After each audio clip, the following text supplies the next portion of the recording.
के विषय में महत्वपूर्ण ज्ञान दिया गया है। मनुष्य को अपने बालों को कैसे रखना चाहिए, किस दिन कटवाना चाहिए तथा किस दिन नहीं कटवाना चाहिए, बालों को कितना लंबा रखना श्रेष्ठ होता है और बालों से संबंधित क्या तांत्रिक कारण होते हैं, इसके बारे में शास्त्रों में बताया गया है। दोस्तों, हिंदू धर्म में सप्ताह का प्रत्येक दिन किसी न किसी देवता को समर्पित होता है और सप्ताह के प्रत्येक दिन के कुछ नियम भी अवश्य होते हैं। इसी तरह बाल कटवाने से संबंधित भी कुछ नियम होते हैं जो हर दिन के हिसाब से अलग अलग बताए गए हैं। शास्त्रों के अनुसार मनुष्य को अपने बाल मंगलवार, गुरुवार और शनिवार के दिन कभी नहीं कटवाने चाहिए। अमावस्या, पूर्णिमा के दिन बाल कटवाना बहुत ही अशुभ माना गया है। इस दिन जो अपने बाल काटता है उसके जीवन में नकारात्मकता और दुर्भाग्य आता है। साथ ही मध्य रात्रि में भी अपने बाल नहीं कटवाने चाहिए।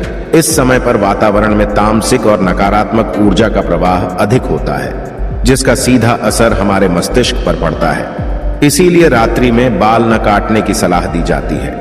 आइए अब जानते हैं महिलाओं के लिए बालों से संबंधित कौन से महत्वपूर्ण नियम बताए गए हैं। शास्त्रों के अनुसार काले, घने और लंबे बाल स्त्री का आभूषण होते हैं। बालों से ही स्त्रियों में पवित्रता और सकारात्मकता आती है।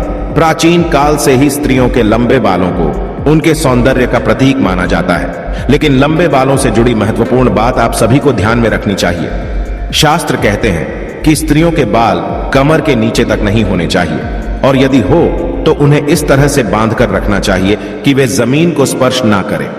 स्त्रियों के बाल बहुत ही संवेदनशील होते हैं। बाल जमीन पर टकराने से जमीन पर फैली नकारात्मक ऊर्जा बालों के माध्यम से मस्तिष्क में प्रवेश करती है, जिसके नकारात्मक परिणाम भोगने पड़ते हैं। साथ ही शास्त्रों में कहा गया है कि स्त्रियों को अपने बाल कभी गंदे नहीं रखने चाहिए, इससे मां लक्ष्मी रूठ जाती है। साथ ही स्त्रियों को अपनी मांग में सिंदूर अवश्य लगाना चाहिए, इससे स्त्रियों को सौभाग्य की प्राप्ति होती है। स्त्रियों को अपने बालों को हमेशा स्वच्छ रखना चाहिए। इसके पीछे धार्मिक कारण यह है कि बाल स्वच्छ रहने पर सिर में खुजली नहीं होती है और सिर में हमेशा खुजली करते रहना शास्त्रों में अशुभ फलदायी माना जाता है। गरुड़ पुराण में कहा गया है, जो स्त्री अपने बालों को खुजलाते हुए पूजा पाठ करती है उसकी पूजा विफल हो जाती है। स्त्रियों को दोनों हाथों से जोर जोर से अपने बाल खुजलाते हुए गुरुजनों तथा बड़े बुजुर्गों से बातें नहीं करनी चाहिए। बालों को सुलझाते समय जो बालों का गुच्छा निकलता है उसे अच्छे से फेंकें। उसे यहां वहां फेंकने पर उसका दुरुपयोग हो सकता है, क्योंकि तंत्र मंत्र साधना और जादू टोने में हमेशा लंबे बालों का उपयोग किया जाता है और इसका असर जिस व्यक्ति के बाल है उसके ऊपर पड़ता है। इसलिए महिलाओं को हमेशा अपने बालों को संभाल कर रखना चाहिए। शास्त्रों के अनुसार मासिक धर्म के 3 दिनों तक स्त्रियों को अपने बाल नहीं धोने चाहिए, साथ ही अपने बाल भी नहीं कटवाने चाहिए। वैज्ञानिक दृष्टिकोण से देखा जाए तो मासिक धर्म के समय हमारा शरीर बहुत कमजोर होता है और इस समय कोई भी ऐसा काम नहीं करना चाहिए जिसमें अधिक ऊर्जा की आवश्यकता होती है। कभी भी सूर्यास्त के बाद या सूर्यास्त के समय बाल नहीं धोने चाहिए, ऐसा करना अशुभ माना जाता है। आइए अब जानते हैं स्त्री और पुरुष को कैसे सोना चाहिए। शास्त्रों के अनुसार सोते समय अपना सिर हमेशा पूर्व अथवा दक्षिण दिशा में करके ही सोना चाहिए। उत्तर अथवा पश्चिम दिशा में सिर रखकर सोना अशुभ माना गया है। दक्षिण मृत्यु की दिशा मानी गई है। इस दिशा में अपने पैर कभी नहीं रखने चाहिए, इससे मृत्यु देवता यमराज का अपमान होता है। इसके पीछे वैज्ञानिक कारण यह है कि पृथ्वी की चुंबकीय ऊर्जा सतत प्रवाहित रहती है।